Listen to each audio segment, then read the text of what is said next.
Hey everybody, I'm going to be out of town working for a good portion of this week, so I won't have time to do a full Potato Masher review this week, although I do have a couple games I'm working on.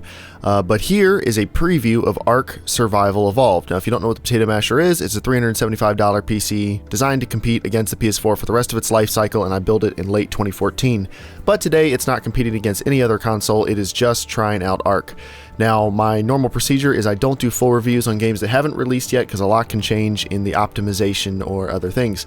And ARK is a game that a lot of people have requested for a while, and I do hope this game gets better optimized because right now, I'm running it on low settings. The only thing I changed was increasing the resolution scale back up to full. So I'm at 1080p, low settings, but full 1080p, not scaled down like it wants to if you choose the preset.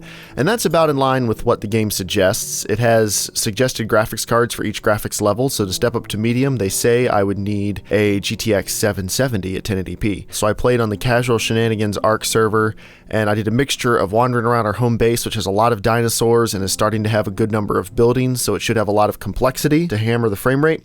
And then I also hopped on a dinosaur and flew around the map for a little while so you could see the large draw distance. And I gotta say, for an Unreal Engine 4 game, this game looks pretty good. It's obvious that some of the assets are made by a smaller team. It has that indie feel to it. But overall, I like the look of the game, and it doesn't run very well, but I like the look of it. Right now, it is a huge open world with very little optimization, so it runs about like you'd expect. There are frequent frame rate drops into the mid-20s. It seems to be when assets are streaming in because it's not a steady thing. It's just every once in a while the frame rate drops for a couple seconds and then comes right back up.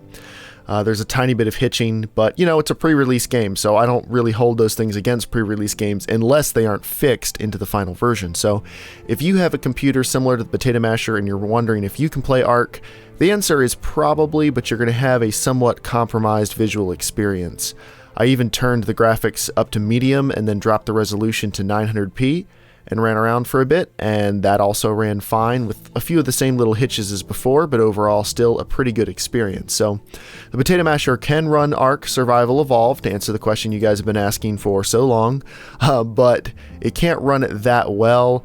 And if it were me and this were the computer I do most of my gaming on, I'd probably want to wait until the game has a little more polish and is a little bit closer to release. But if you did want to run it, you absolutely could. So thank you everybody for watching this video. Thank you for supporting the Potato Masher project. As always, you can click the links on screen to see the other Potato Masher reviews and previews, support the project on Patreon, or check out the Casual Shenanigans Gaming podcast.